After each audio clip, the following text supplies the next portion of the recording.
स्वामी। मेरी आत्मा के स्वरूप सत्संगी भाई और बहनों, बच्चों, बुजुर्गों, सभी को राधा स्वामी। सतगुरु मेरी नैया उस पार लगा देना, अब तक तो निभाया है, आगे भी निभा देना। हम तीन दुखी बल नित्य नाम रहे प्रतिपल, यह सोच दरस देंगे सतगुरु आज नहीं तो कल। जो पाप लगाया है फूलों से सजा देना, सतगुरु मेरी नैया उसे पार लगा देना, अब तक तो निभाया है, आगे भी निभा देना। तुम्हें शांति सुधा करे हो, तुम्हें ज्ञान दिवाकर हो, मैं हंस चुके मोती तुम मान सरोवर हो।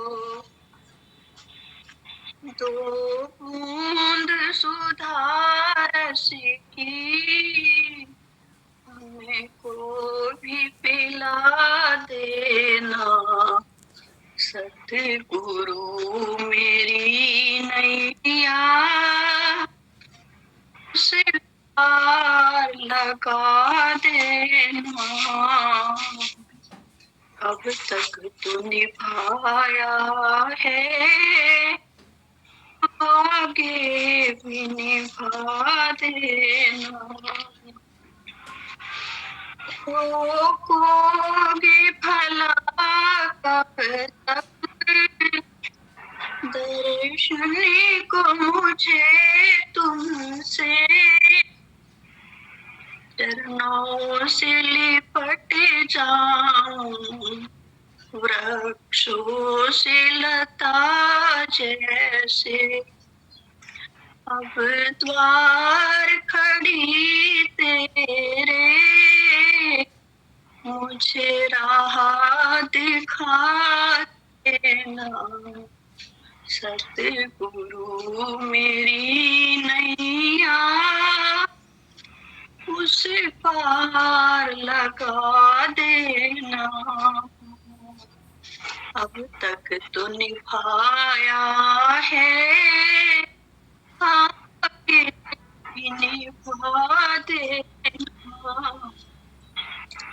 मझधार पड़ी नैया डगमग डोले भाव में, आओ त्रिशूल नंदन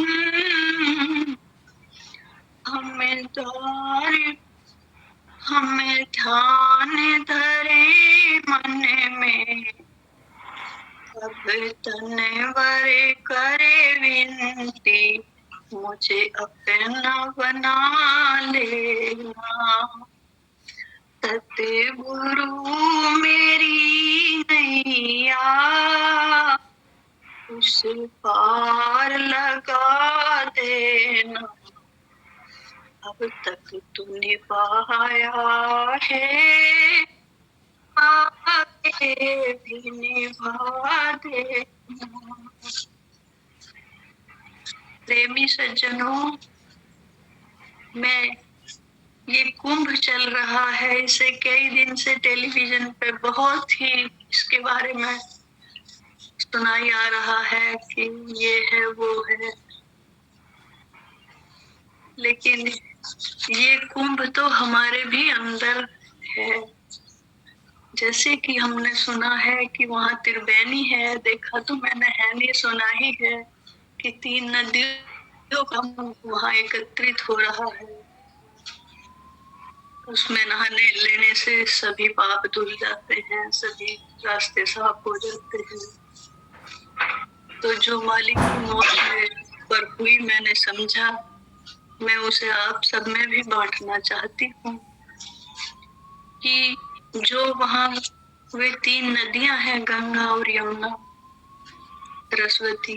गंगा यमुना तो दोनों पहचानी जा रही हैं वहाँ, क्योंकि वे वैसे भी चाहे जल भी मिल के पड़ो, उनका जल भी 2 तरह का है, लेकिन सरस्वती किसी को दिखाई नहीं देती। तो वह सरस्वती हम सबके ही अंदर है और सभी के मन में। इसी प्रकार ये हमारे शरीर के ऊपर ही बात है कि हमारे मन, शरीर के अंदर शरीर है हमारा, और मन है, और हमारी चेतना है। ये 3 चीज हमारे अंदर है। तो ये कुंभ तो हमारे अंदर ही लगा हुआ है। यदि हम चाहें तो इसमें रोज ही स्नान कर सकते हैं। जब हम इन तीनों के संगम को पे ध्यान लगाएंगे तो हमें महसूस होगा कि हमारी आत्मा जो है वही एक ऐसी शक्ति है कि जो ना दिखाई देने वाली है, जिसका नाम सरस्वती है। तो ये कुंभ का मेला हमारे अंदर है, चाहे हम इसमें रोज स्नान करें। यदि मालिक की मौज हमारे ऊपर हो तो हमें रोजाना ही इसमें स्नान कर लेना चाहिए। कई बात ही इसमें छोटी छोटी बहुत बातें कुंभ के अंदर हमारी हैं, जो हम गुरु कृपा से भी हम कई बार विमुख हुए रहते हैं, समझ ही नहीं पाते। तो ये सब बातें हमें अपने अंदर ही प्राप्त हो जाती हैं। हमें सभी को समझ लेने में लाभ ही लाभ है, क्योंकि ये सत्संग का सिलसिला था। तो मैं कल सोच रही अपने मन में कि महाराज जी मकर संक्रांति का सत्संग रख लेते अब का, तो जब 2025 दुनिया के लिए बहुत शुभ है, तो मकर संक्रांति का सत्संग भी बहुत शुभ हो जाएगा हमारा, तो यहीं गुम हो जाएगा। तो उस मालिक की यही तो ऐसी ऐसी तो कृपा है इन्हें, जिन्हें हम पहचान नहीं पाते। कई बार कोई मालिक हमें अलग से लेके थोड़ा ही आते हैं, कुछ कृपा है।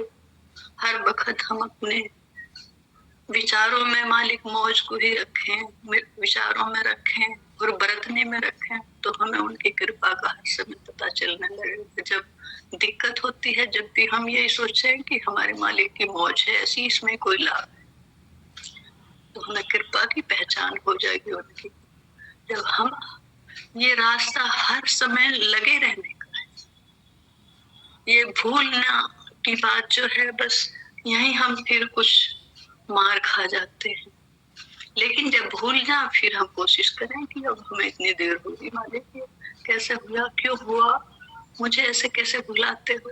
तो धीरे धीरे हमारे ऊपर उसकी कृपा की हर प्रकार की बारिश हो गई।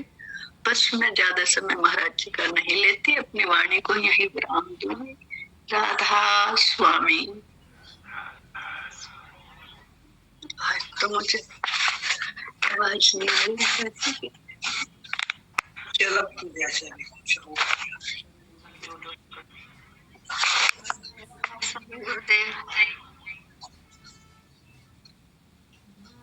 पंडिता मुझे तो योग तुम चितलाओ भाई, शब्द योग तुम चितलाओ। शब्द का पहले रूप समझ लो, सार सार का सारा। शब्द आकाश माया का गुण है, चेतन का भंडारा। शब्द के मारे मरते प्राणी, शब्द जिलावे जीवे। मन सुख को भोगे, शब्द अमृत जब पीवे। शब्द राग सुन राग बढ़े नित, शब्द विराग से त्यागी। कैसे कहूँ खोल कर प्यारे, शब्द पवन जल आगी।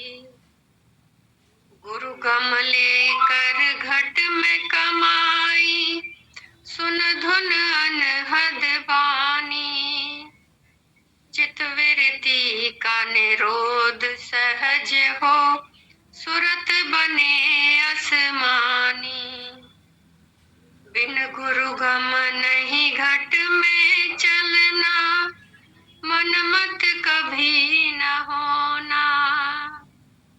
गुरु मत ले गुरु ज्ञान समझ ले, सुन समाध में सोना। बिन गुरु ज्ञान का धन नहीं मिलता, बिन गुरु निर्धनताई। शब्द अधीन गुरु उपदेशा, गुरु की है प्रभुताई। मन मत में है चंचलताई, काल कर्म व्यवहारा। गुरु मत में है निश्चलताई, गुरु कम ज्ञान पसारा।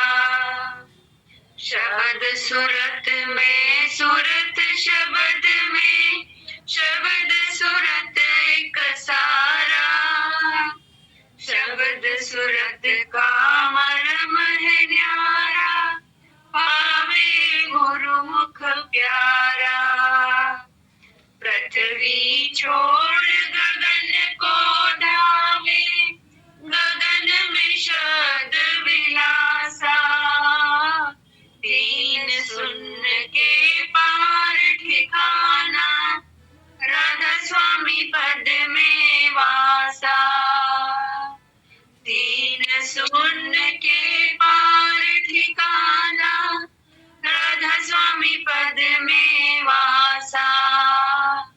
भाई शब्द योग चित लाओ, भाई शब्द योग तुम चित लाओ। राधा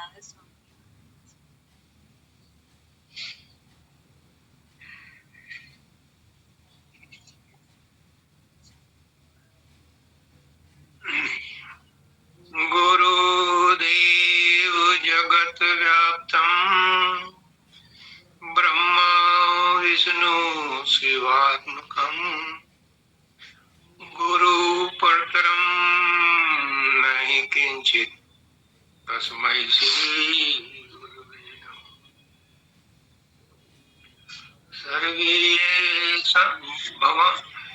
सर्वे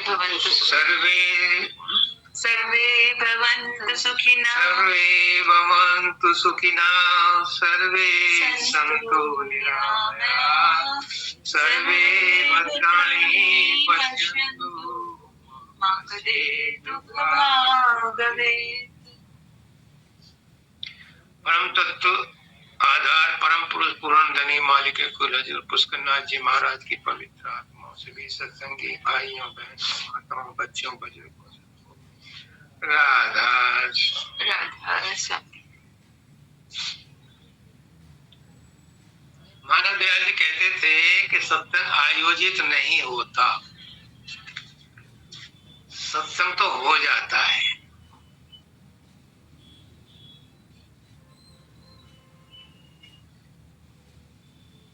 परम दयाल जी कहते थे कि जहाँ डिमांड होती है उस चीज की पूर्ति प्रकृति कर देती है, उसे मजबूरन करना पड़ता है। शब्दानंद जी महाराज कहते थे कि अगर एक भी सत्संगी हो तो सत्संग हो जाता है, उसकी इच्छा है। आज सत्संग का कोई आयोजन नहीं था, लेकिन आज नेहा जी आई, इन्होंने इच्छा प्रकट की, तो उनकी इच्छा की पूर्ति के लिए प्रकृति ने ये प्रबंध कर दिया कि आज मकर संक्रांति पर, नए वर्ष में, महाकुंभ पर ये सत्संग अचानक आज हो गया, हो रहा है। आज के दिन ही सूर्य उत्तरायण में आता है और आज के दिन ही भीष्म पितामह ने उत्तरायण के होते ही अपना शरीर छोड़ा था। मानव दयाल जी कहते हैं कि संत किसी भी तारीख में कभी भी शरीर छोड़े तो वो सतलोक को जाता है, लेकिन दाता दयाल जी ने उत्तरायण में ही शरीर छोड़ा था। मानव दयाल जी ने भी उत्तरायण में ही शरीर छोड़ा और पुष्कर नाथ जी ने भी उत्तरायण में ही शरीर छोड़ा। हालांकि संत किसी भी समय शरीर छोड़े वो सतलोक को ही जाता है, वो अनामी धाम को ही जाता है, लेकिन संतों की ऐसी मौज है कि उन्होंने करके दिखा दिया। कहते हैं कि भीष्म पितामह को इच्छा मृत्यु का वरदान था और हमारे संतों ने ये साबित करके दिखा दिया कि इच्छा तो उनकी चेरी है, वो जब चाहे तब उत्तरायण पैदा करते हैं। तो अपना शरीर छोड़ते हुए उन्होंने उत्तरायण को ही, समय को ही बंदी बना लिया कि हम तो इस तारीख को छोड़ेंगे। मानव दयाल जी ने बहुत दिन पहले कह दिया था कि 22 फरवरी को आना, मेरा जन्मदिन है। कुछ सत्संग ने कहा महाराज जी आपका जन्मदिन तो 5 सितंबर है। मगर नहीं, 22 फरवरी को आना, और 22 फरवरी को उन्होंने शरीर छोड़ा। तो उन्होंने समय को भी लांग गए। दाता दयाल ने कहा नंदू, फकीर का एक्नॉलेजमेंट आ गया है, तार आ गया है कि वो मेरे बाद मेरा काम करेगा। हम कल को शरीर छोड़ेंगे, एक मन दूध का इंतजाम करो। और वो जंगल था गोपीगंज उस समय। तो नंदू भाई हैदराबाद से उनके पास सेवा के लिए आए हुए थे, तो उन्होंने रात को इंतजाम किया। सुबह को दाता दयाल ने 22 फरवरी को ही शिवरात्रि के दिन दूध में नहाए, पानी से प्रक्षालन किया, नए कपड़े पहने और चादर लपेट करके समाधि में बैठ गए और सबके सामने समाधि में ही शरीर छोड़ दिया। मानव दयाल जी ने भी ऐसा ही किया। मंगलदेव गीजर ऑन करो। मंगलदेव ने कहा महाराज जी थोड़ी देर में नर्स आ जाएगा, आपके बदन को तौलिया भिगो करके हम वो कर देंगे। टॉवल बा। हाँ,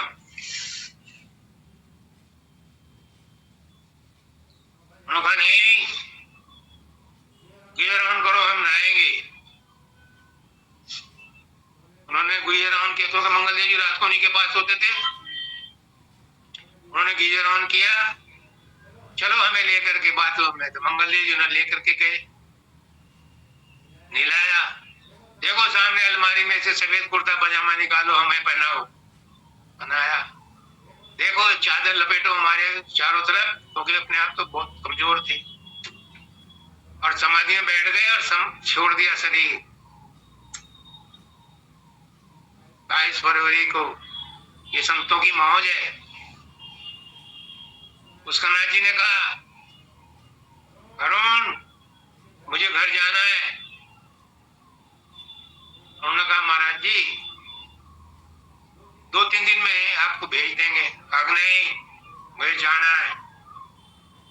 उन्होंने कहा ठीक है, सुबह को डिस्चार्ज कर देंगे। जब उन्हें आश्वासन हो गया कि जाना है, सुबह को डिस्चार्ज होंगे, तो 13 तारीख की रात को ही उन्होंने 1 बजे शरीर छोड़ दिया। उसका नाथ जी ने तेरे मई को छोड़ा था, वही पर जन्मदिन वाला उनका वही दिन जन्मदिन का भी था, 13 मई। और ये उत्तरायण भी हुआ।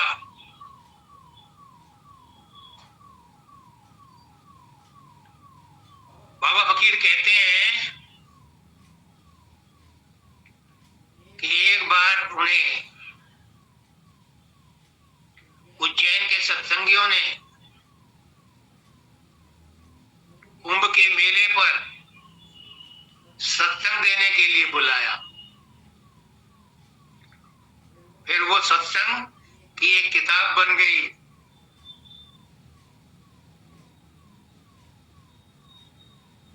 तो वहां पर उन्होंने 5-6 सत्संग दिए उज्जैन में कुंभ के ऊपर।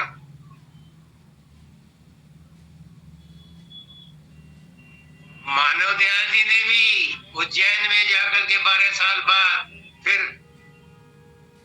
हर साल कुंभ होता है, हर साल नहीं, हर 4 साल 12 साल बाद हर 12 वर्ष में सत्संग वो कुंभ होता है, लेकिन 5-6 जगह अलग अलग होता है।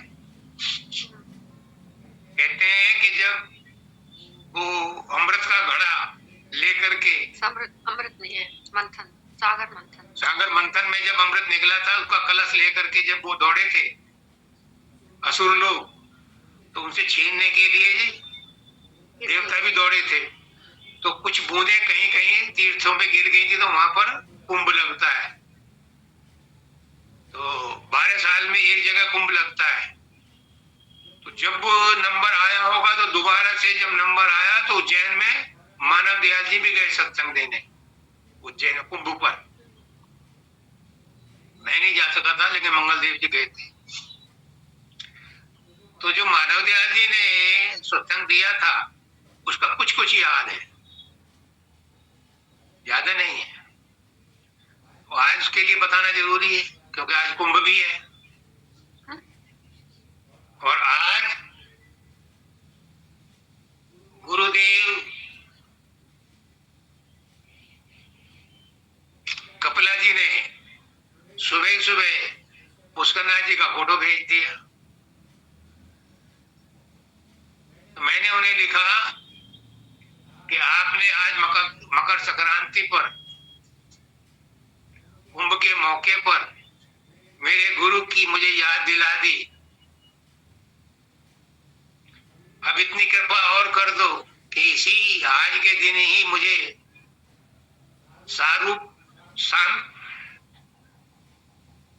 सारूप्य, तो आपने आज उनका फोटो भेज करके मुझे उनसे रूबरू करा दिया। अब सायुज्य भी करा दो। आज के दिन मेरा उनसे सायुज्य भी करा दो, उनके साथ लय करा दो। कपिला जी परम संत हैं, और वो इस प्रपंच से बचे हुए एकांत में रहते हैं। मौज आती है कभी सत्संग देते हैं, मौज आती नहीं देते, तो उनके अंदर ताकत है। तो मैंने उनसे विनती की कि मुझे आज सायुज्य मुक्ति भी करा दो, सारूप्य तो करा दी। तो आज के दिन बाबा फकीर ने जो किताब लिखी थी कुंभ के मौके पर, उन्होंने कहा था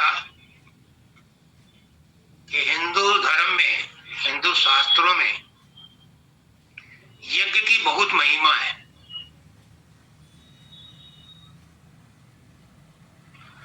उन्होंने कहा संत मत में भी यज्ञ की महिमा है, लेकिन संत मत में कर्मकांड वाले यज्ञ की महिमा नहीं है। उन्होंने बताया कि यज्ञ क्या होते हैं। पहला यज्ञ है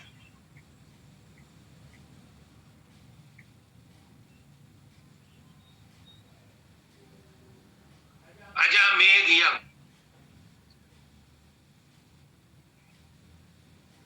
उसमें हिंदू शास्त्रों में बकरी को बलि दी जाती है, बकरे की, और फिर उस मांस को भून कर खाते हैं। उन्होंने बताया कि ये परिपाटी इसलिए चली थी कि लोग पहले मांसाहारी थे, तो उनको उस प्रवृत्ति को बंद किया जाए, तो उस पर मांसाहारियों पर बैन लगा दिया, बंद कर दिया। लेकिन कुछ लोगों ने इतराज किया, इसके बिना काम नहीं चलेगा। तो उन्होंने कहा ठीक है, मुख्य मुख्य अवसरों पर भगवान को अर्पण करके और तुम मांस खाओ। तो इस तरह से उन्होंने कहा कि बकरे को की पहले पूजा की जाती है, फिर उसे जो है बलि दी जाती है, फिर उसके मांस को लोग खाते हैं, यानी एक रेस्ट्रिक्टेड वे। तो भगवान ने कहा कि एक यज्ञ तो उनके यहाँ होता है अजामेघ यज्ञ, यानी बकरे को मार करके। दूसरा होता है अश्वमेघ यज्ञ, यानी घोड़े की बलि दी जाती है, रामायण में भी आता है। अश्वमेघ यज्ञ किया गया, फिर उस घोड़े को की बलि दी गई, उसका मांस लोगों ने खाया। तीसरा यज्ञ हिंदू शास्त्रों में बताया जाता है गौमेध यज्ञ। गौमेध यज्ञ, गाय की बलि दी जाती है।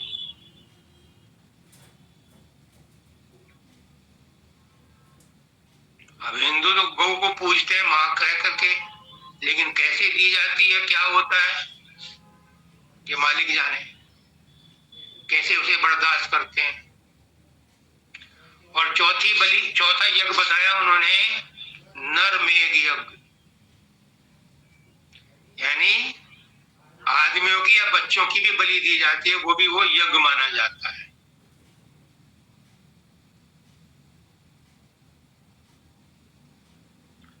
तो बाबा फकीर ने कहा कि ये जो 4 यज्ञ हैं, पता नहीं पुराने जमाने में असलियत में होते थे कि नहीं होते थे, लेकिन वर्तमान युग में, वैज्ञानिक युग में, उन्होंने इनकी व्याख्या की कि ये 4 यज्ञ कैसे होते हैं, इनका क्या मतलब है।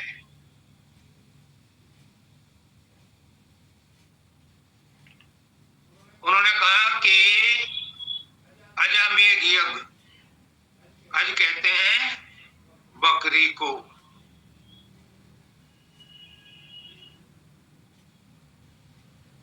और अज कहते हैं हमारी इच्छाओं को। इन इच्छाओं का बलिदान करो।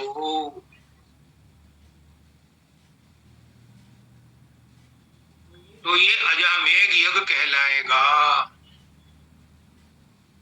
महाकुंभ पर स्नान करो और प्रण लो कि आज से हम अपने काम, क्रोध, लोभ, मोह, अहंकार को, अपनी इच्छाओं, वासनाओं, तृष्णाओं की बलि देते हैं। तो ये अजामेघ यज्ञ कहा जाएगा। अब दूसरे यज्ञ के बारे में बताते हैं। वो अश्वमेध यज्ञ। वो कहते हैं अश्वमेध यज्ञ, अश्व घोड़े को भी कहते हैं और मन को भी कहते हैं। ये आज सुबह पूछ रही थी कि मन बस में नहीं आता, बदले तरह तरह के विचार उठाता है। तो बाबा फकीर कहते हैं कि इस मन को बस में करो, इसकी बलि दो, तो आपका अश्वमेध यज्ञ हो गया।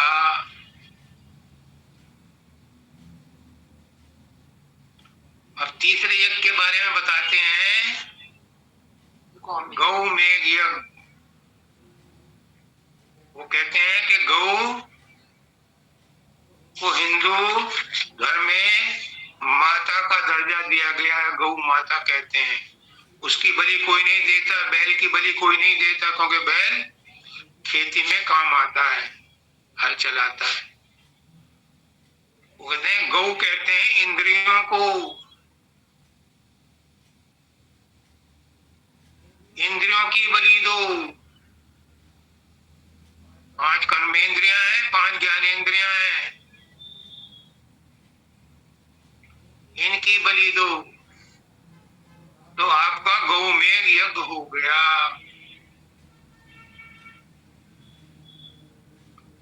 और चौथा यज्ञ है नरमेध यज्ञ। वो कहते हैं नरमेध यज्ञ का मतलब है अपने अहंकार की बलि दो।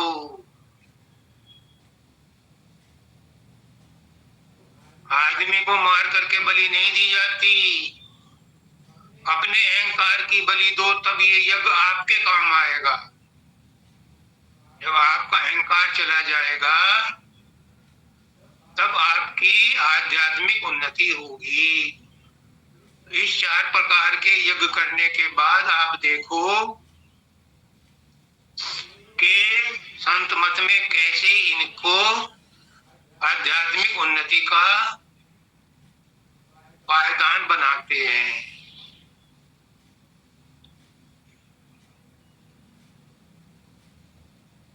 तो ये तो था जो बाबा फकीर ने, और भी 5-6 सत्संग दिए थे उन्होंने, अलग अलग टॉपिक पर थे। तप के ऊपर था, एक सत्य के ऊपर था, ये यज्ञ के ऊपर था, एक कर्म के ऊपर था। तो सारी व्याख्या तो मुझे याद नहीं है, लेकिन ये मुख्य चीज थी जो मेरे याद रही और आज मैंने आपको शेयर की।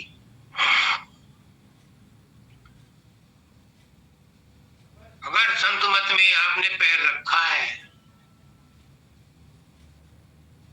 तो मैंने पिछले वाले संडे को भी बताया था, आज फिर उसे लिंक कर देता हूं कि संत मत में 3 ही चीज जरूरी है, सतगुरु, सत्संग और सतनाम। सारा अध्यात्म इन्हीं 3 पर टिका हुआ है। ये तिपाही है, तिपाही में 3 पैर होते हैं, लेकिन ये संत मत की तिपाही है। तिपाही में 3 पैर नहीं होंगे तो वो टिकेगी नहीं, और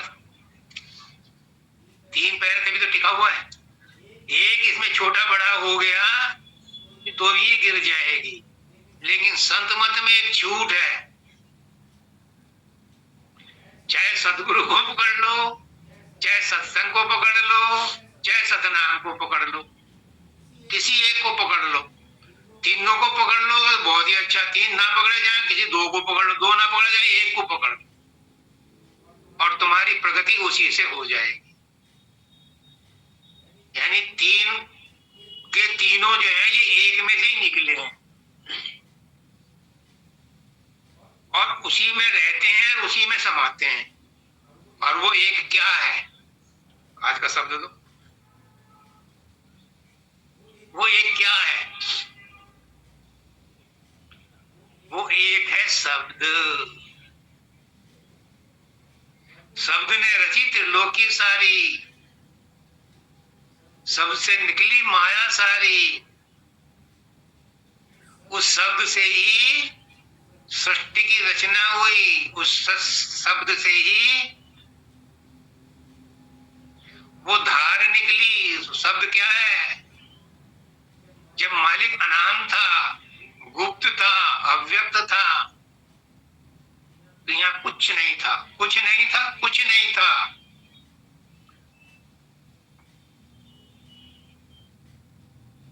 हमारी माँ कहा करती थी जब हम बच्चे थे,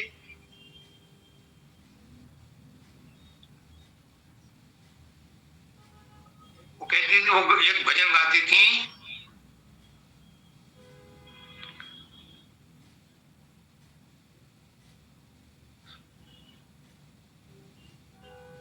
शब्द हुआ ओंकारा, उस शब्द से ब्रह्मा प्रगटे और प्रगटा संसारा।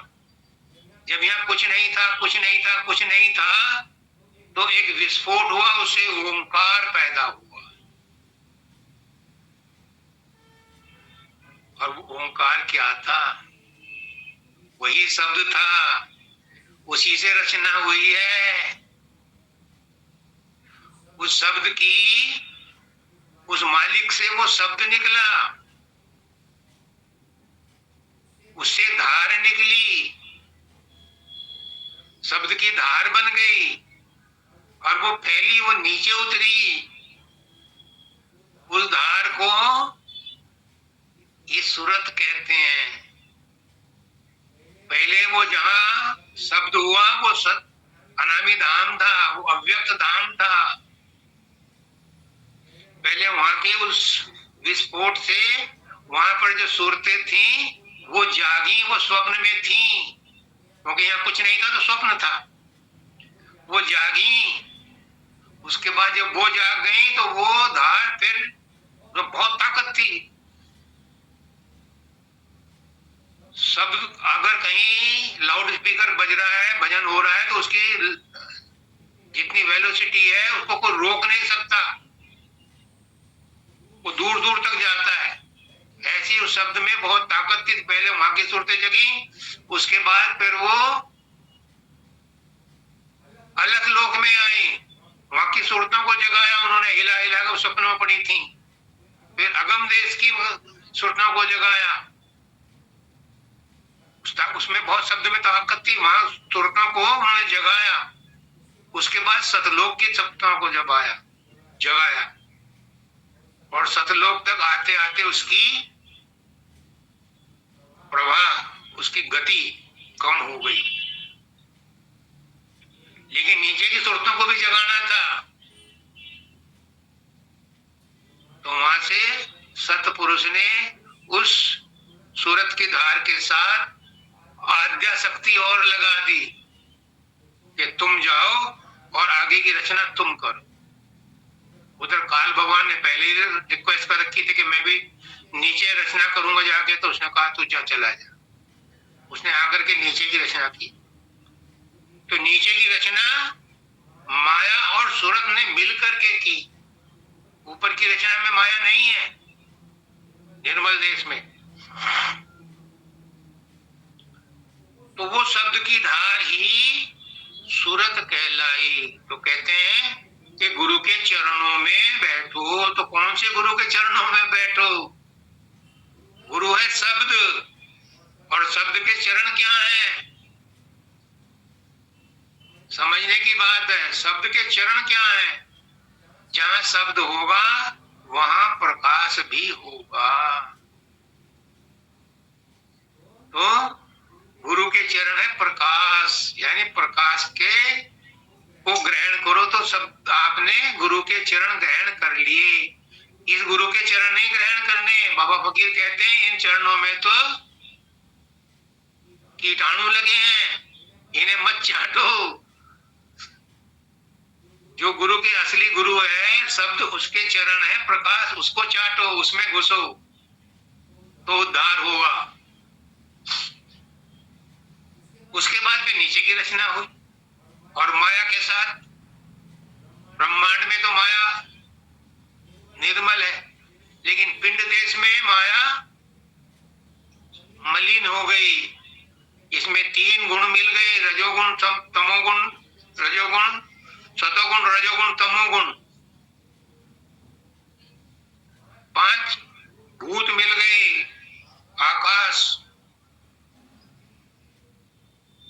वायु, अग्नि,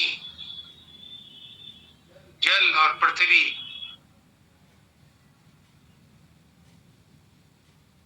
इन सब ने रेल पेल करके मिल मिला करके मिक्सचर तैयार किया और उस मिक्सचर से शरीर बनाए।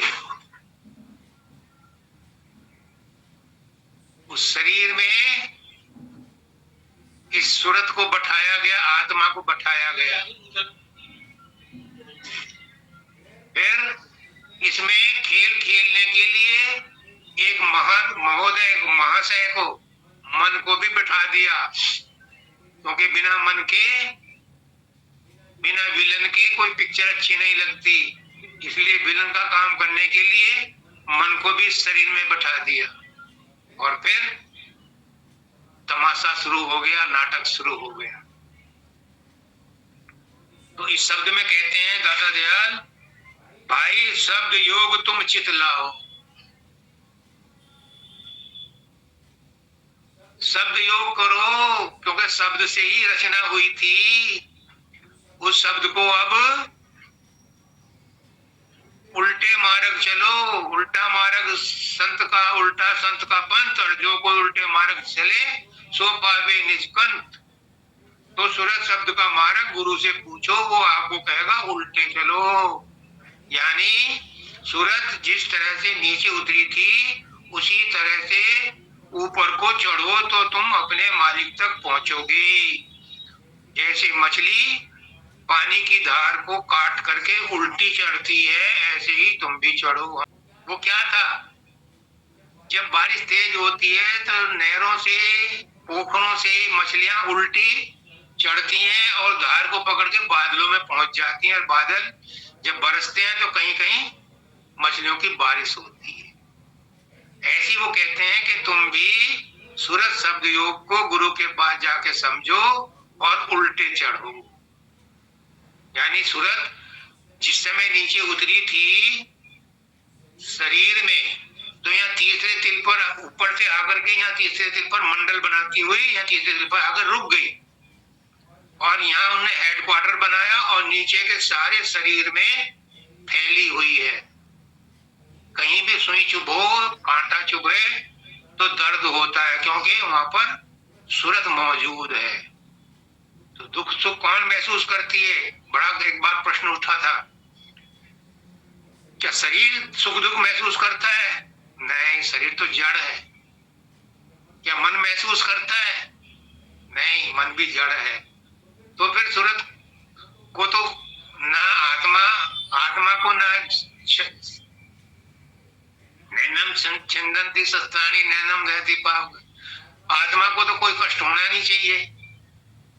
तो फिर सुख दुख कौन उठाता है, कौन महसूस करता है?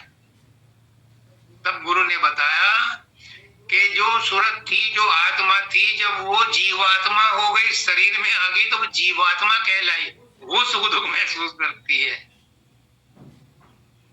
अगर डॉक्टर वहां एनेस्थीसिया से लोकल एनेस्थीसिया लगा देता है या पूरा एनेस्थीसिया लगा देता है, तो किसी भी अंग को काट लो उसे महसूस नहीं होता। क्यों? क्योंकि वहां पर सूरत को उस समय उसका प्रवाह रेस्ट्रिक्ट कर दिया गया है वहां मौजूद, लेकिन प्रवाह नहीं है, इसलिए वो महसूस नहीं करती। जैसे ही उसका असर खत्म होता है एनेस्थीसिया का, फिर उसे दर्द महसूस होता है, तो उसको पेन किलर वगैरह देते हैं ताकि वो महसूस ना करे। तो सुख दुख महसूस करती है सूरत आत्मा, विशुद्ध आत्मा को ही सूरत कहते हैं। तो कहते हैं भाई शब्द योग तुम चित लाओ, शब्द योग को समझो, और ये कोई गुरु ही समझाएगा। शब्द का पहले रूप समझ लो। शब्द योग तो तब समझोगे जब शब्द का रूप समझोगे। शब्द का रूप मैंने थोड़ा थोड़ा बताया कि शब्द क्या है। यही शब्द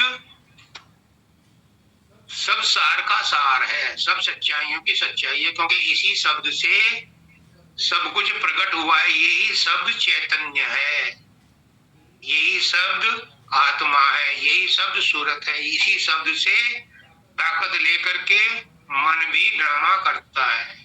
तो सारी सृष्टि इस शब्द से ही रची गई है। शब्द के बाद आता है प्रकाश।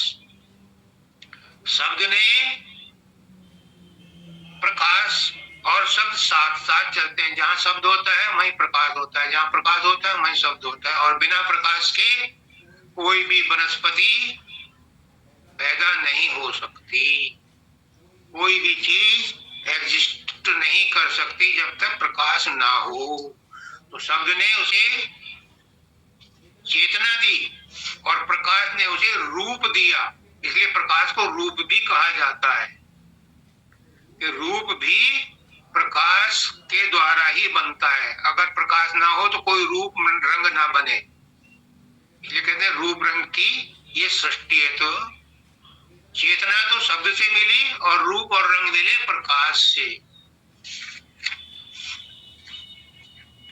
अब कल से इसका प्रश्न है वंदिता का कि शब्द आकाश का गुण है और तुम कहते हो कि शब्द से रचना हुई, तो वो कोई और शब्द है, ये कोई और शब्द है? नहीं, समझ लो शब्द का रूप।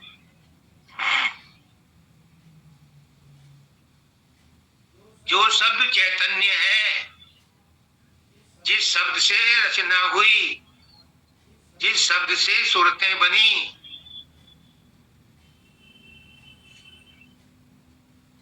वो अनामी धाम से चली, अलख में आई, अगम में आई, अनामी में अलख अगम अनामी, अनामी से चली, अलख में आई, अगम में आई, फिर सतलोक में आई और वही ब्रह्मांड में आई और वही पिंड देश में आई। जब पिंड देश में आई, जब ब्रह्मांड में आई, तो इसके रंग रूप बनने शुरू हो गए। उससे पहले निर्मल देश में कोई रंग रूप सूरत का नहीं है। वहां सूरतें, वहां आत्माएं एक रस एक जैसी हर समय मस्त रहती हैं। वहां रात दिन भी नहीं होता, वहां टाइम नहीं होता, समय नहीं होता, वहां प्रलय महाप्रलय भी नहीं होती। प्रलय महाप्रलय तो ब्रह्मांड में और पिंड देश में होती हैं। तो जब ये पिंड देश में आई, जब ये ब्रह्मांड में आई, इसी का नाम आकाश हो गया।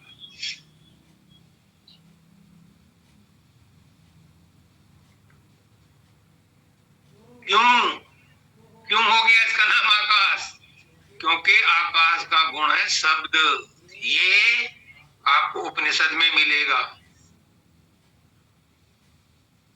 शब्द का गुण है आकाश, आकाश का गुण है शब्द, और शब्द मालिक है। तो आकाश भी मालिक का ही गुण है, लेकिन वो पिंड देश में और ब्रह्मांड में है। सतलोक में आकाश वाकाश कुछ नहीं है। वहां तो एक रस है, सब एक ही रस है, एक ही है, एक ही है, एक ही है। ब्रह्मांड में और पिंड में आकर के उसने अपना रूप दिखाना शुरू किया। तो पहला बनाया उसने आकाश। तो वो शब्द का पहला प्राकट्य है आकाश। आकाश किसको कहेंगे? है? आकाश किसको कहेंगे? आकाश की क्या परिभाषा बता सकते हो आप? सब कुछ आकाश के अंदर है, सब कुछ। परमात्मा के अंदर भी सब कुछ है। परमात्मा ही आकाश है इस ब्रह्मांड में और पिंड में। आकाश की कोई सीमा नहीं है, आकाश की कोई डेफिनेशन नहीं है, परमात्मा की कोई डेफिनेशन नहीं है, आकाश की कोई डेफिनेशन नहीं है। बस शब्द की कोई डेफिनेशन नहीं है और शब्द से ही सब कुछ निकलता है। आकाश भी शब्द ही है, जो बोल रहा हूं ये भी शब्द ही है, तो आकाश भी एक शब्द ही है, आकाश की और कोई डेफिनेशन नहीं। आकाश भी निराकार है और मेरी मुट्ठी में बंद है, ये भी आकाश है। कमरे में बंद है, ये भी आकाश है, कमरे के बाहर है तो भी आकाश है। सूरज चांद सितारे जहां है वहां भी आकाश है। हम अपने इस प्लेनेट के एरिया को क्रॉस कर जाएं तो जहां जाएंगे वहां भी आकाश ही है। जहां भी जाएंगे वहां परमात्मा है, आकाश है, वहां शब्द है। कोई जगह ऐसी नहीं है जहां शब्द ना हो, जहां अणु ना हो, जहां परमाणु ना हो।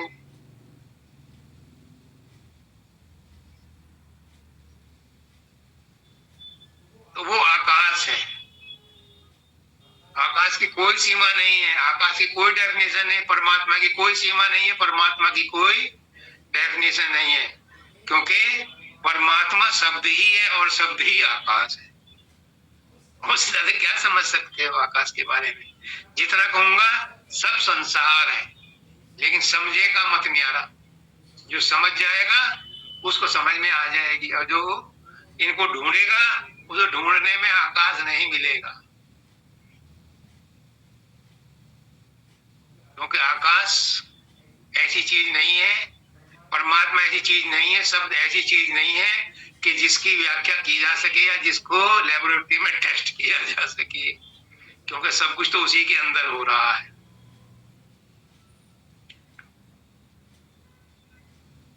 शब्द आकाश माया का गुण है, चेतन का भंडारा।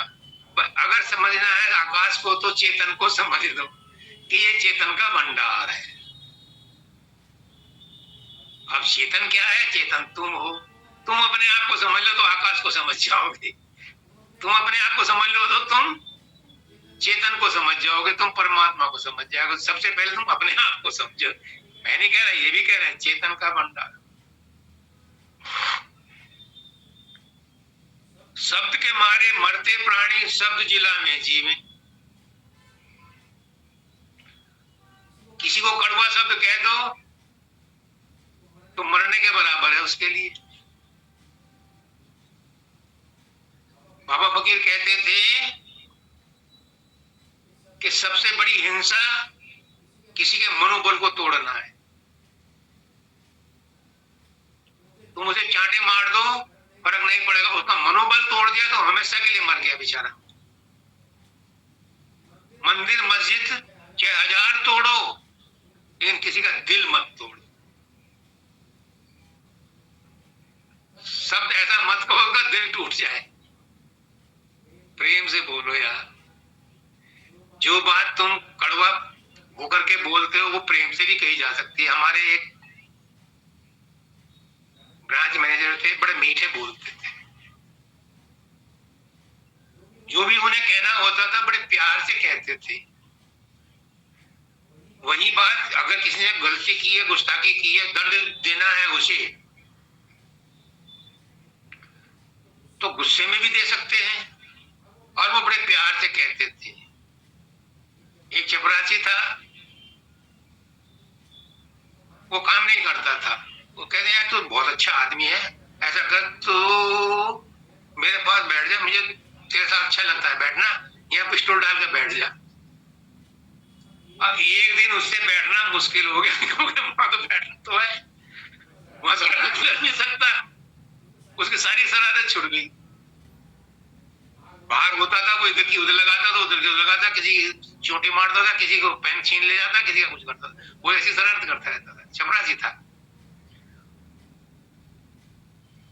उन्होंने कहा यार तू तो बहुत अच्छा आदमी, तेरे तो बड़ा काम का आदमी है, तो मेरे पास बैठ।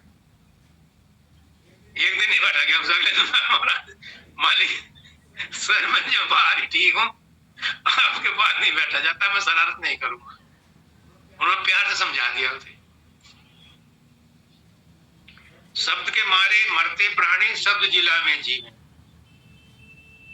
कोई बीमार आदमी है, आप उसे देखने गए, आजकल 90% 99% यही होता है, बीमार के पास जाते हैं, बीमारी की बात करते हैं, और उसको इतनी बीमारी थी, उसको ये बीमारी थी, उसको ये कर ले तो ये कर ले, उस डॉक्टर को दिखाओ, उस डॉक्टर को, यानी उसकी बीमारी को और हाइपर कर देते हैं। और एक संत जाता है, तुझे कुछ नहीं हुआ, तू क्या है, तू तो ठीक ठाक है यार, मुझे तो कोई बीमारी नहीं लगती, और इंप्रूव करना शुरू कर देता है कि मेरे में कोई बीमारी नहीं है। दो सहानुभूति के शब्द उसको कह दो, उसके अंदर हिम्मत आ जाती है, और बीमार को और बीमारी की बात बनाने शुरू कर दो।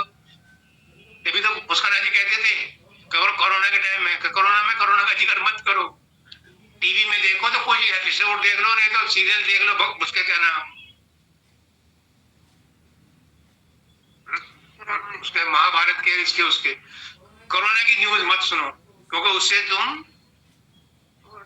डाउन हो जाते हो। और उस समय हर जगह कोरोना की, वहाँ इतने मर गए, वहाँ इतने बीमार, वहाँ इतने भर्ती हो गए, वो कहते थे कि इसको मत सुनो, क्योंकि जैसा सुनोगे वैसा दिमाग पर असर पड़ेगा, तुम अपने आप को बीमार महसूस करना शुरू कर दे। इसे कहा कि ये कुछ नहीं हुआ है, तो ठीक हो जाएगी, वो हो गई ठीक। तो हौसला देने का काम है, और अपने आप खुद उसी में लिपट गए। वो तो उनका एक बहाना था, खैर उन्होंने तो भविष्यवाणी कर दी थी कि इस वर्ष में कोरोना चला जाएगा, तो कोरोना को समेटने के लिए तो बंधन में बंधना पड़ता है, तभी बंधन छूटता है। तो सबके बंधन छुड़ाने के लिए वो अपने बंधन में बंध गए और ले गए कोरोना को साथ लपेट के। लेकिन दूसरों को हौसला बढ़ाते थे कि तुझे कुछ नहीं हुआ है, कुछ नहीं होगा, मैंने तुम्हें अभय ध्यान दे दिया है, तुम अभय रहो।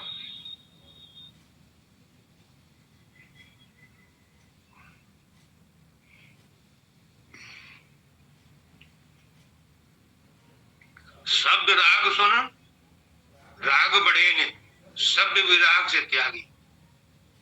अब शब्द का राग सुनो, और ये तरकीब बताएगा गुरु कि शब्द का राग कैसे सुनना है। शब्द 24 घंटे हो रहा है, शब्द बाहर भी हो रहा है, कहीं चले जाओ, हवा को कर ध्यान से सुनो तो हवा में भी आवाज है, नदी के पास चले जाओ वहां भी कलकल हो रही है, सुबह उठो तो चिड़िया चहक, अब आजकल तो बंद हो गई क्योंकि पेड़ यहाँ है, पहले तो गांव में बहुत संगीत सुनते थे हम बच्चों, इनके यहाँ तो अभी भी है, सुबह वो चिड़िया चहक आती हैं इनके कॉलोनी में। तो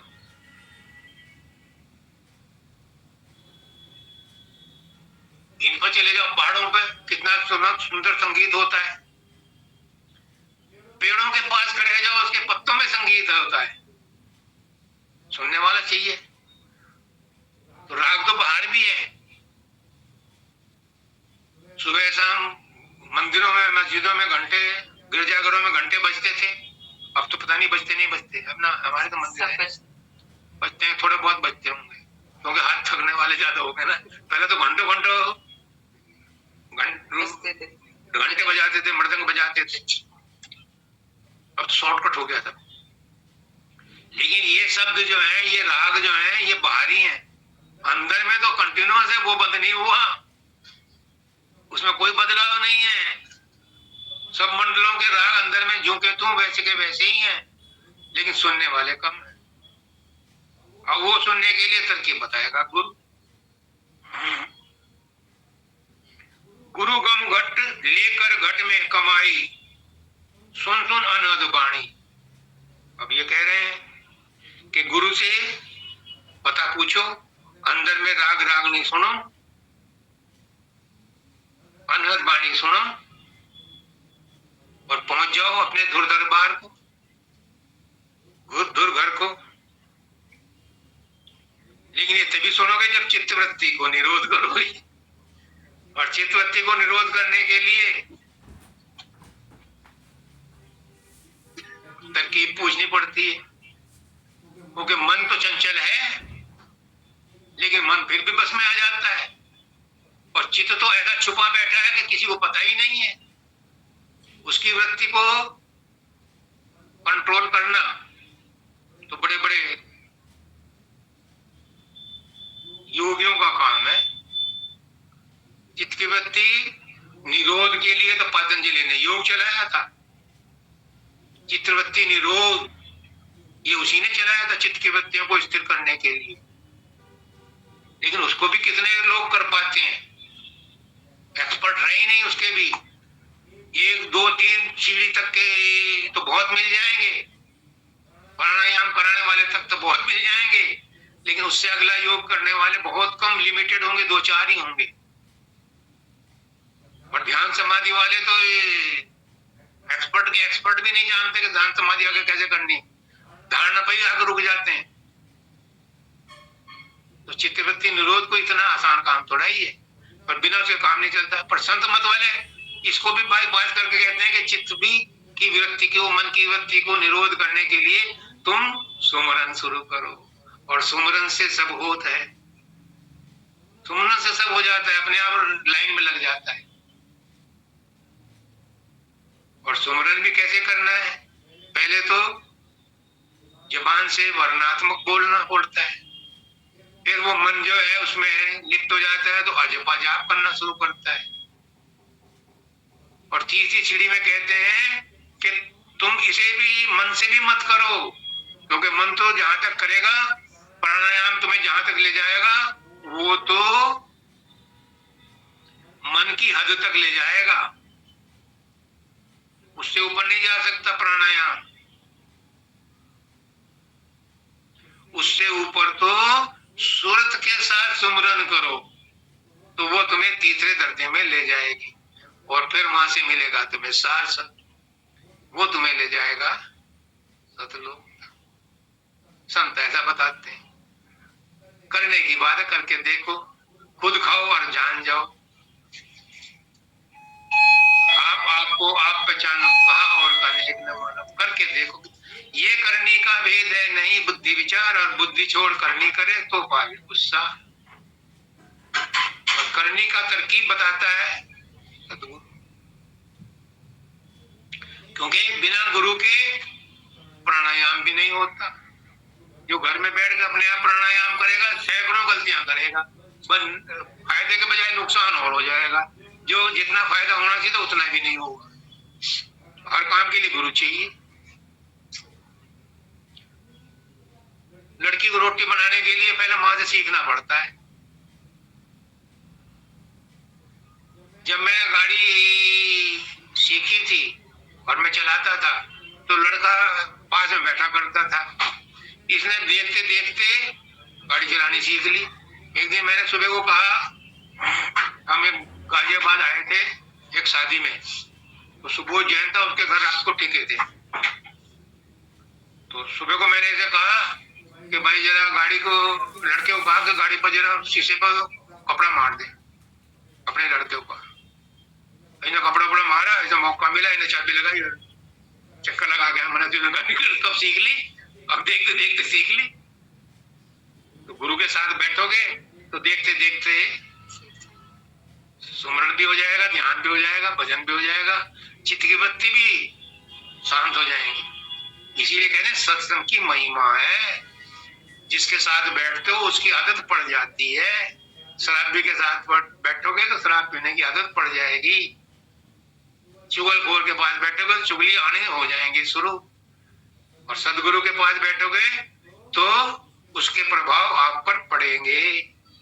सच के पास बैठोगे तो सच्चाई आएगी, झूठ के पास बैठोगे तो झूठ आएगा। तो सत्संग का प्रभाव पड़ता है। ऐसे ही सतनाम है। सतनाम क्या है? सतनाम भी शब्द ही है। सतनाम भी शब्द ही है। शब्द के साथ बैठ जाओ, या गुरु के पास बैठ जाओ, या सत्संग में बैठ जाओ, पर बैठ जाओ अपने को समर्पण करके। तो किसी के पास ही बैठ जाओ, आपको वो प्रभाव मिलेगा। और अगर आपके मन में दुविधा है, संदेह है, भ्रम है, तो आप चाहे सदगुरु के पास बैठो, चाहे शब्द का सुमरन शुरू कर दो, चाहे आप सत्संग में बैठ जाओ। जब तक भ्रम नहीं मिटेंगे, जब तक संशय नहीं जाएंगे, तब तक बात समझ में नहीं आएगी। कोई साधन अभ्यास बन ही नहीं सकता, क्योंकि भ्रम है, संदेह है। अब तुम चले जा रहे हो गाड़ी में, तुम्हें रास्ते का पता नहीं, तो बार बार पूछते हो, स्पीड भी स्लो रखते हो, पता नहीं ये ठीक जा रहे हैं कि नहीं जा रहे हैं, पता नहीं मुड़ना था कि नहीं मुड़ना था, ये करना है। और रात का टाइम है तो और ज्यादा मुसीबत होती है, बताने वाला भी कोई नहीं मिलता। आजकल तो जीपीएस अच्छा किया साइंस भगवान ने, तो जीपीएस दे दिया, उसे लगा दो, गाड़ी पहुंचा देगा वहीं। पहले नहीं होते थे तो बड़ी दिक्कत होती थी।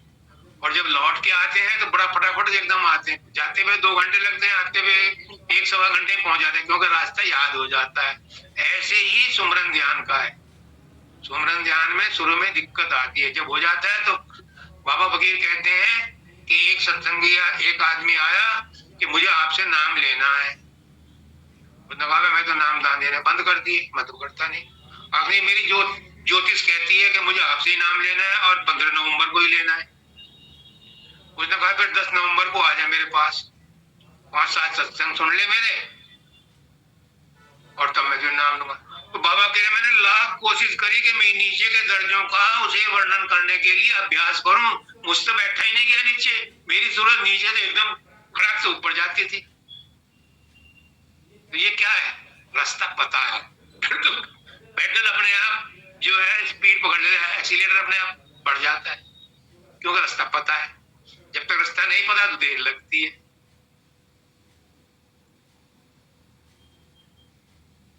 चित्तवृत्ति का निरोध सहज हो, सुरत बने आसमानी। जब चित्तवृत्ति का निरोध हो जाए, चित्त शांत हो जाता है, चित्त में भ्रम नहीं रहते, चित्त में कोई दुविधा नहीं रहती, तो फिर सूरत बने आसमानी। फिर सूरत नीचे नहीं टिकती। तुम टिकाना भी चाहो, जैसे बाबा फकीर कह रहे हैं कि मैंने कोशिश करी कि नीचे के दर्जों पे अभ्यास करके उसे बताऊं कि भाई कैसे तुझे सुमरन शुरू करना है, नहीं रुकी, वो सूरत बने आसमानी, वो आसमान में चली जाती थी। अब छोटे तुम तो किसी को शिफ्टर को गाड़ी सिखाओगे तो धीरे धीरे चला करके उसको कहोगे भाई धीरे रख धीरे रख धीरे रख, अपने आप चलाओगे तो ऐसी स्पीड में निकलेगी गाड़ी, पूछो मत, क्योंकि तुम्हारी सूरत आसमानी बन चुकी है, तुम्हारा तजुर्बा उसको जानता है।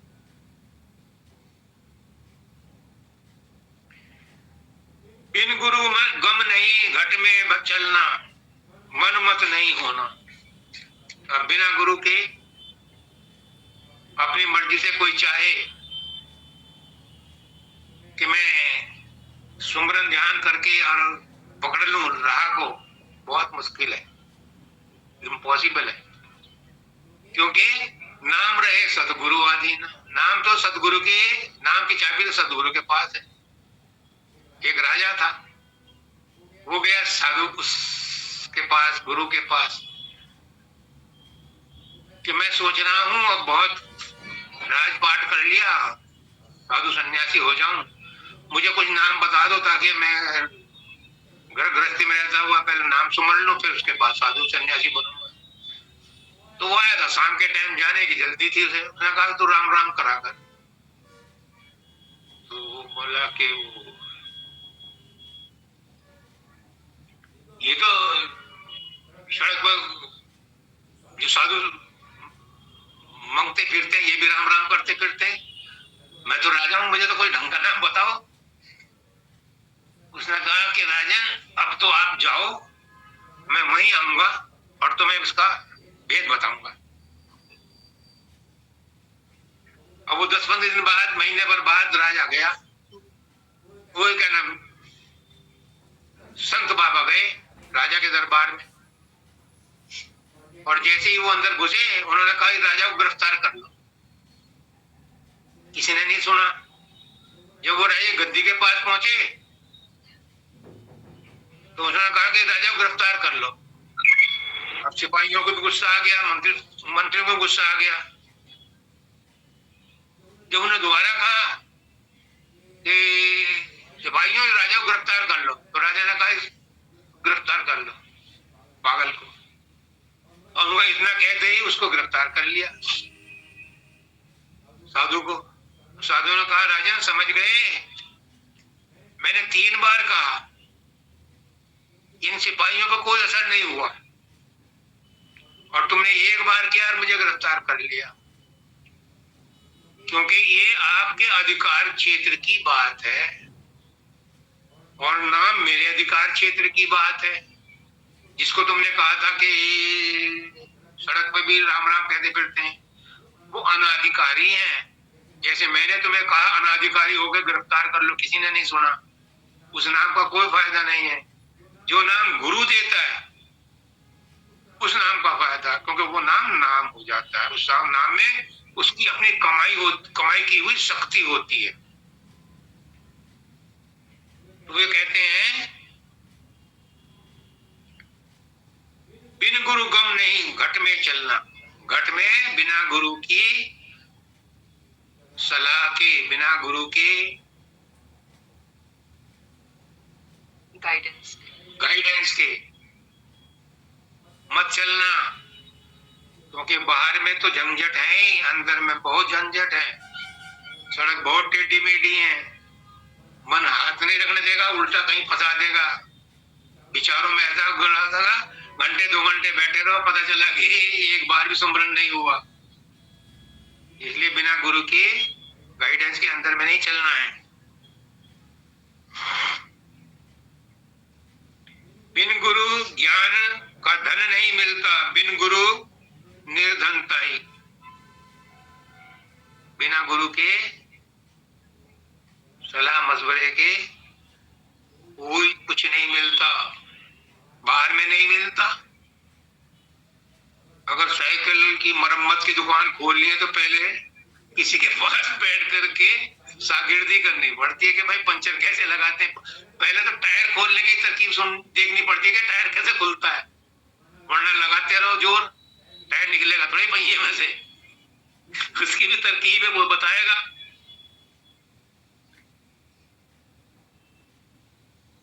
शब्द अधीन गुरु उपदेशा, गुरु की है प्रभुताई। शब्द तो गुरु के अधीन है। शब्द रहे सदगुरु अधीना, नाम रहे सदगुरु अधीना। नाम की चाबी सदगुरु के पास है।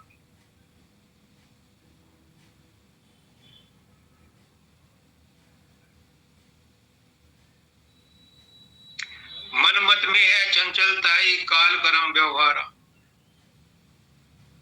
जो संसार के व्यवहार करते हो करते रहो, ये मन मता है, कोई नुकसान नहीं। इस काम के लिए तो आए हो। लेकिन किसी को अगर याद आ जाए कि मुझे परमात्मा के लिए आया हूं, तो फिर मन मता छोड़ना पड़ेगा, फिर गुरुमुखता में आना पड़ेगा। गुरु के संग में रह करके गुरु की बात को मानना पड़ेगा। संसार में तो हम आए पड़े, हजारों लाखों अरबों खरबों साल से आए पड़े। सतयुग में भी हम ही थे, त्रेता में भी हम ही थे, द्वापर में भी हम ही थे, कलयुग में भी हम ही थे, और जाने कितने चतुर्युगी बीत गई। स्वामी जी महाराज कहते हैं कि नई आत्माएं ऊपर से नहीं आई, जो एक बार महा स्वर्ग में आई थी वही आई हुई हैं। बस इनमें से कमी तो हुई होगी, पर नई कोई नहीं ऊपर से भेजी गई। यही रिसाइकल होकर के आती रहती हैं। इन्हीं के जो है मुखौटे चेंज होते रहते हैं। यही अपने चेंजिंग रूम में जाकर के कपड़े बदल लेते हैं, मुखौटे बदल लेते हैं और फिर आ जाते हैं। नई आत्मा कोई नहीं आई, पुरानी ही रिसाइकिल हो रही है, आवागमन में पड़ी है। अब कलयुग में संत आए हैं, बड़े बड़े संत आए, हर धर्मों के संत हैं, हर मार्ग के संत हैं। बड़े पहुंचे में आत्मज्ञानी थे, लेकिन अब उनके जो फॉलोवर्स हैं, चेले चाटे रह गए, उनमें इतना अनुभव ज्ञान नहीं है। इसलिए वो सब जो सत्संग देते हैं उनका प्रभाव भी नहीं पड़ता। इसलिए मैं गुरु नहीं हूं, मैं सत्संग नहीं देता। लेकिन मेरा गुरु उससे कहलवा लेता है, उसकी ताकत है, वो तिनकों को भी सहारा लगा करके उससे कुछ करवा ले, तो वो ताकतवर है। मैं गुरु नहीं हूं, मैं तो उसके हुक्म का पालन कर रहा हूं, वो मुझे यूज कर रहा है। अब मैं तो इतना शुक्रगुजार हूं कि वो उसकी ये नजर में मेरी अहमियत है, मुझे यूज कर रहा। किसी को भी यूज कर सकता है, तो ये बड़पन उसका है, मेरा नहीं है। शब्द सूरत में, सूरत शब्द में, शब्द सूरत एक सारा। अब इसी को समझ लो बस, बाकी सब भूल जाओ। कोई एक बात पकड़ लो, इतनी सारी बात हुई है, वो याद रहे ना रहे, अंत में एक बात पकड़ लो, सूरत शब्द है और शब्द सूरत है। सूरत क्या है और शब्द क्या है? शब्द तो यह है जो मैं बोल रहा हूं, और एक शब्द होती है टंकार। शब्द की जहां शब्द होगा, मैंने बोला जहां शब्द होता है प्रकाश भी होता है, जहां शब्द होगा वहां गूंज भी साथ होगी। हर शब्द के साथ गूंज होगी ही होगी, ये उसका पैदाइशी गुण है। जहां भी शब्द, डॉक्टर अनिष्ट वो लगा देखते हैं को, तो वो क्या करते हैं, वो भी शब्द को ढूंढते हैं कि कहां कहां शब्द है। यानी हम नहीं सुन रहे शब्द को, वो उसमें आ जाता है, उनके यंत्र में आ जाता है,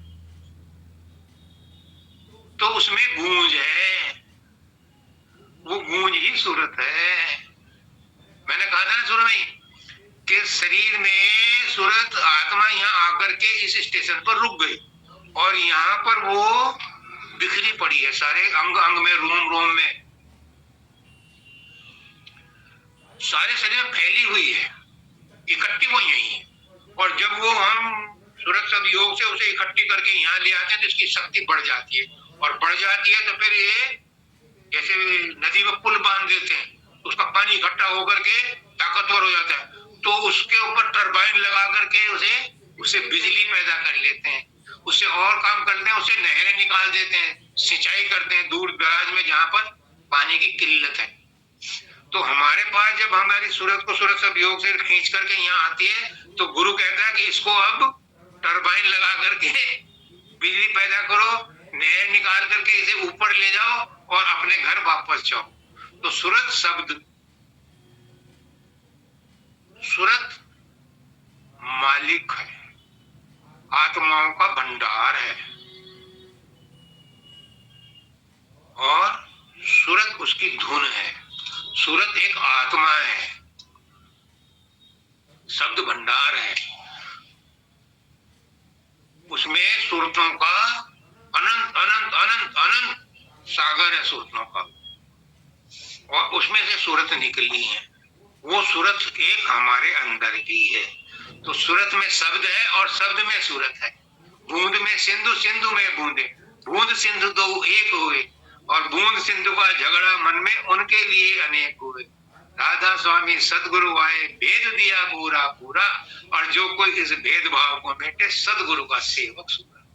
जो भी उस भेदभाव को मेट दे, जो भी उस भेदभाव को समझ ले, सूरत और शब्द को, बूंद और सिंधु को, जो इस भेद को समझ ले, वही सदगुरु का सेवक है, वही सदगुरु का सूरा है, वही पहलवान है, वही अधिकारी है मालिक से मिलने का, बूंद सिंधु का। जो भेद समझ जाए कि बूंद में सिंधु, सिंधु में बूंदे, बूंद सिंधु दो एक हुए। बूंद सिंधु अलग नहीं हो सकते, हमेशा एक में ही रहेंगे। जब तक बूंद सिंधु में नहीं पहुंचती तब तक तड़पती रहती है। सूरज से कोशिश करती है, प्रार्थना करती, मुझे खींच ले अपने पास ताकि तू मुझे वहां तक पहुंचा दे। कचड़े में, कूड़े में, गड्ढे में, पतनाले में पड़ी हुई बूंद कहती है, या तो मुझे बहने दे, मैं बह के चली जाऊंगी, और नहीं तो सूरज तू खींच ले मुझे। ऐसे ही एक नहर रेगिस्तान में बही, तो जब उसने पीछे मुड़कर देखा तो सारी खप गई, वही एक बूंद बची। अब बड़ी पछताने लगी कि इतना मैं चाट लेकर चली थी लश्कर और मैं अकेली रह गई, अब क्या कहूं।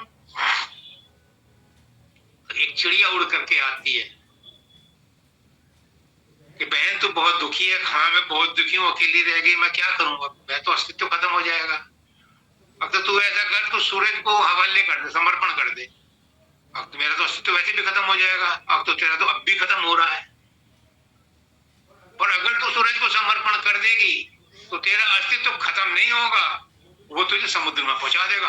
अब फिर तो ठीक है।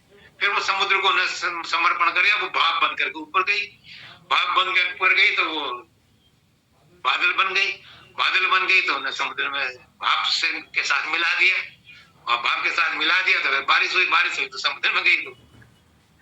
तो सूरत और शब्द, बूंद और सिंधु, इनके भेद को जो समझ करके अपने अंदर में इन्हें एक कर लेता है, बस वही परमात्मा से मिलने का, अपने आप से मिलने का, अपनी आत्मा को पहचानने का, अपने परमात्मा को पहचानने का अधिकारी है। अधिकारी तो वो है, लेकिन अभी हम भ्रम में पड़े हैं। भ्रम का पर्दा हटा और इधर देखता हूँ उधर तू ही तू है, कि हर शय में जलवा तेरा हूँ बहू है, तेरी ही है रग रग मेरे सारमानी, तू ही तू में तू है, तू ही मैं। फिर कुछ नहीं रहता, फिर उसके लिए सब एक हो जाता है, फिर उसके लिए सब परमात्मा ही नजर आता है, फिर उसके लिए सब आत्माएं परमात्मा ही नजर आती है। फिर उसे कोई भी चीज जड़ प्रतीति नहीं होती, जड़ में भी वो परमात्मा ही महसूस करता है। एक ऋषभ देव जी थे, उनको अंत समय में कीड़े पड़ गए शरीर। अब शरीर में कीड़े जहां पड़ते हैं वो उसी जगह को काटते हैं, उन्हें काटते थे। अब जो वो ज्यादा हो गए, मल्टीप्लाई हो गए, तो वो उस घाव से बाहर निकलने लगे। वो कह रहे अरे यार तू कहाँ जा रहा है, मैं उस कीड़े को पकड़ करके भी अपने घाव में रखते थे, वापस ला करके, अरे कुछ अभी तो है इसके अंदर, जान खा ले इसमें जो कुछ मिलता है, तुझे बाहर मत जा रहा है। यानी उसे सबके अंदर परमात्मा नजर आता है।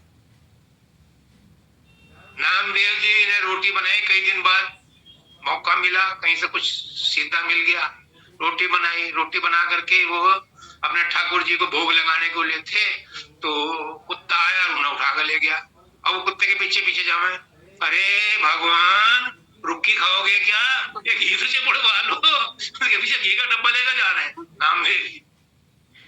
तो उसे सबके अंदर परमात्मा ही नजर आता है।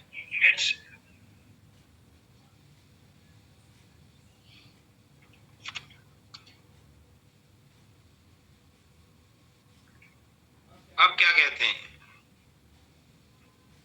अब कहना सुना तो सब संसार है। वो कहते हैं कि तीन छोड़ चौथा पद देना, तीन सुन के पार ठिकाना राधा स्वामी में बासा। अब तीन सुन की बात तो तब करोगे जब तुम्हें पहले रास्ते का पता चले कि तीसरे चौराहे पे मुड़ना है। अब पहले से चले तो सही, कौन से रास्ते को चले, कौन से रास्ते के तिराहे पे मुड़ना। अगर हम उल्टे रास्ते में चले गए, हम तीसरे रास्ते में पहुंच गए, तीसरे मोड़ पर मुड़ गए और रास्ता है उल्टा, तो कहाँ पहुंचेंगे, मंजिल पर नहीं पहुंचेंगे। इसलिए पहले सदगुरु का सहारा ढूंढो, उससे रास्ता पूछो कि हम सही रास्ते पर हैं, तब वो बताएगा पहली मंजिल ये, दूसरी ये, तीसरी और चौथी ये। रास्ता है, फॉर्मूला है, लेकिन इस फॉर्मूले को कैसे इस्तेमाल करना है, किसी टीचर के साथ लेबोरेटरी में पहले एक्सपेरिमेंट करो, तब इंडिपेंडेंट करना। क्योंकि तुमने अगर ज्यादा खो दिया तो वह ब्लास्ट हो जाएगा, और कम कर दिया उसका केमिकल तो उसमें रिजल्ट नहीं आएंगे। इसलिए ये सब बातों का बतंगड़ है। असली चीज तो तुम्हारे अंदर है। ये बातों का बतंगड़ है, असली चीज अंदर है। उस अंदर तक पहुंचने के लिए तुम्हें स्वयं ही प्रयास करना है। बाहर का गुरु तुम्हें रास्ता बता सकता है, अंदर में तो तुम्हें खुद ही चलना पड़ेगा। नेहा अंदर में कोई घुस करके नहीं कर सकता तुम्हें, मतलब रास्ता नहीं।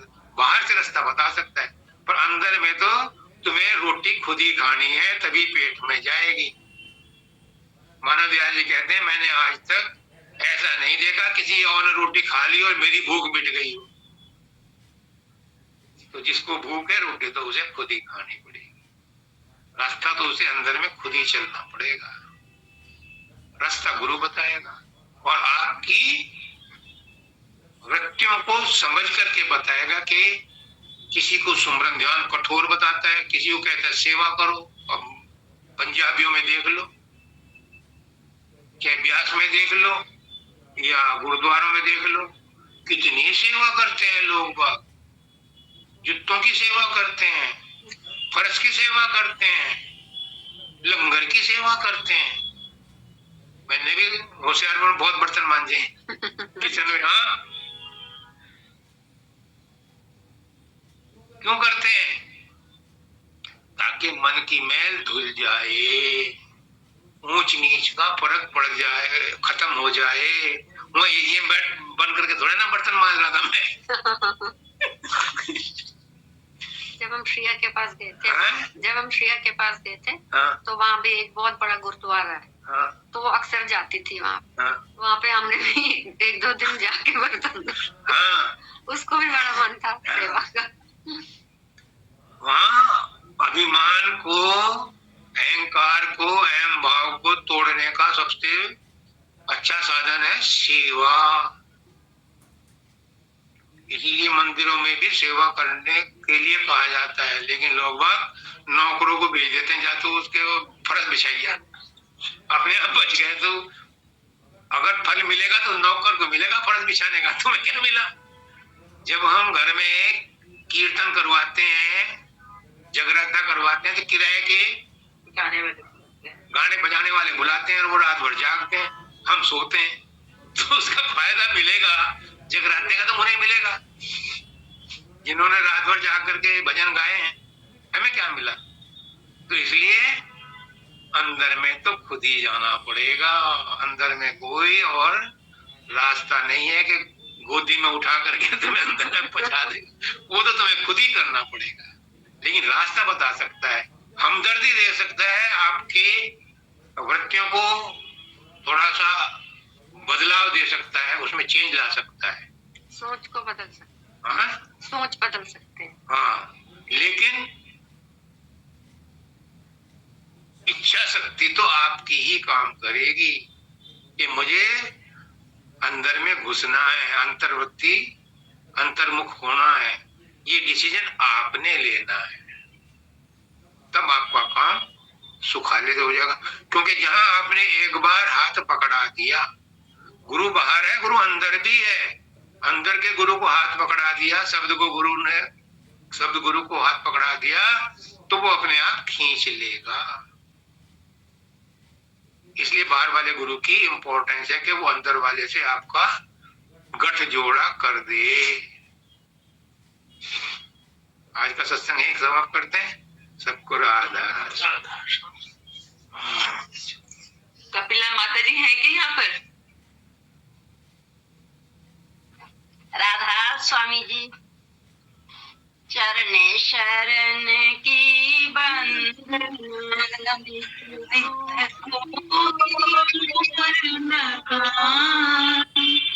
गुरु बसोचित आन मेरे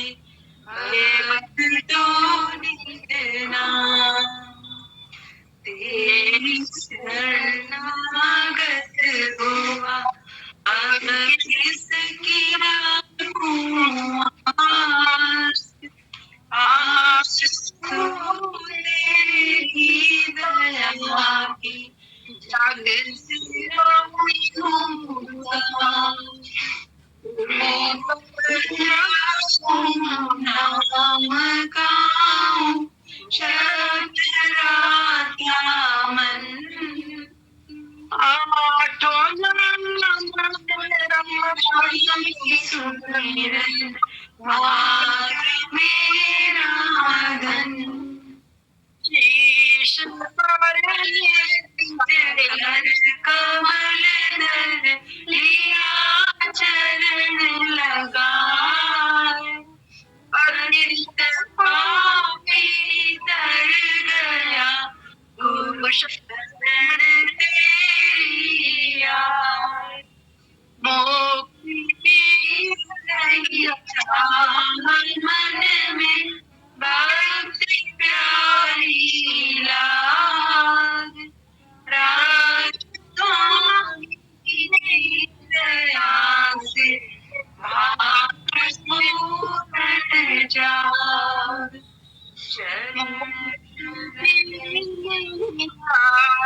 मन में भक्ति प्यारी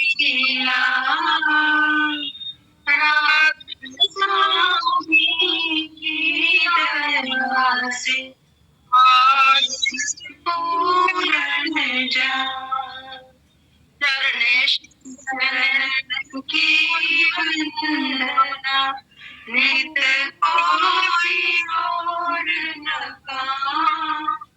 गुरु